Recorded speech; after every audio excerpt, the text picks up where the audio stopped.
Hi everybody, this is Superintendent Maldonado, and now I'm at Dos Pueblos High School Library with the amazing librarian, Miss Levesque. And again, we are really wanting everyone to remember during winter break, we want you to unplug these devices, put them away, and unfold books.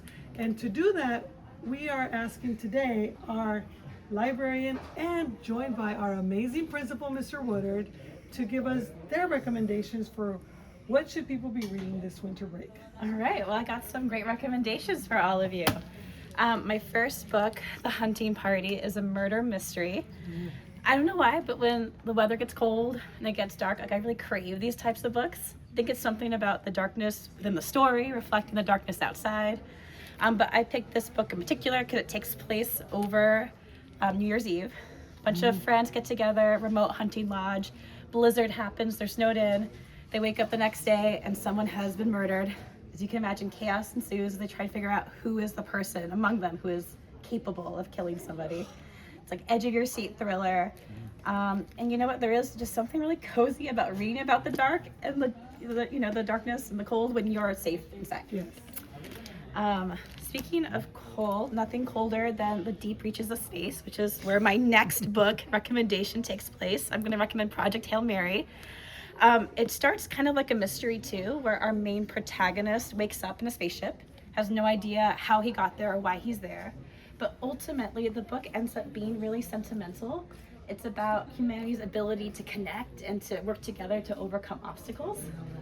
So this is a great book if you want a thriller, but also feel good for the holidays. And it's about to be a movie with Ryan Gosling, so you can read the book first before the movie comes out. And you heard it here first, just so you know. Exactly. And my final recommendation is a graphic novel, which means that it is a very fast read. That's not why I'm recommending family style. I'm recommending it because it has to do with food. That is something that features prominently in my winter break. It's a memoir. The author writes about his experiences fleeing from Vietnam and moving to the United States. And while he doesn't shy away from the challenges of being a migrant and the migrant experience, he also really focuses on the everyday acts of kindness, like sharing a meal with someone, that makes life worth living. And he starts every chapter with a different meal that reminds him or represents a moment from his past. Excellent. Yeah, so Such a variety. yeah, you got lots of great options Great out here. options, great options. All right, so Mr. I'm Woodard, going to yeah. confess, I have not read my recommendation. Okay. But my wife has been insisting I read this for years. Says this is one of her favorite books of all time. It's called The Power of One.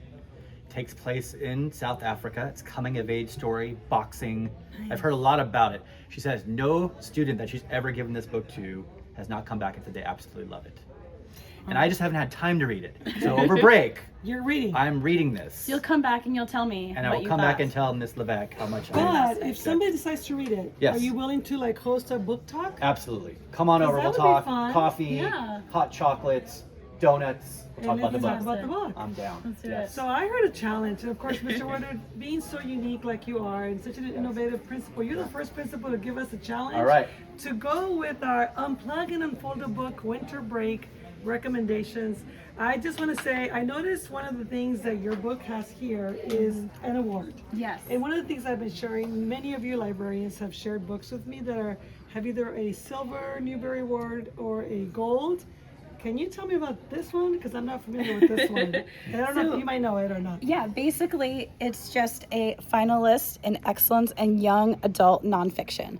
So, what does that mean? It basically means that this is a very good book. And so parents, as they're Yes. buying books for their kids, you Yes. have another one. This is New York Times bestseller. Yes, exactly. Something parents can look at if they're out and about buying books for kids. Yeah. It's something good for them to know. That Yeah. also helps. I love that you also had a variety of murder mystery, humanity, and connection. And one of the things that we've talked about with other librarians is that through the power of reading and going through books, students, young adults can also learn about how to handle life's challenges that they might not feel just having a conversation, right? Sometimes we as parents want to just talk to our kids about a challenge, Yeah. but sometimes through a story, through a book, they can learn about how other people Yeah. handle life. There's been lots of studies that have come out that have shown that reading about someone facing a challenge similar to yours, whether it's anxiety or depression, actually helps the reader feel better equipped to overcome that challenge in their own life. I did So, not know that, yeah. and that's excellent. That's another reason we are encouraging everyone to pick up a book, have a great winter reading, and happy reading, everyone. Happy reading.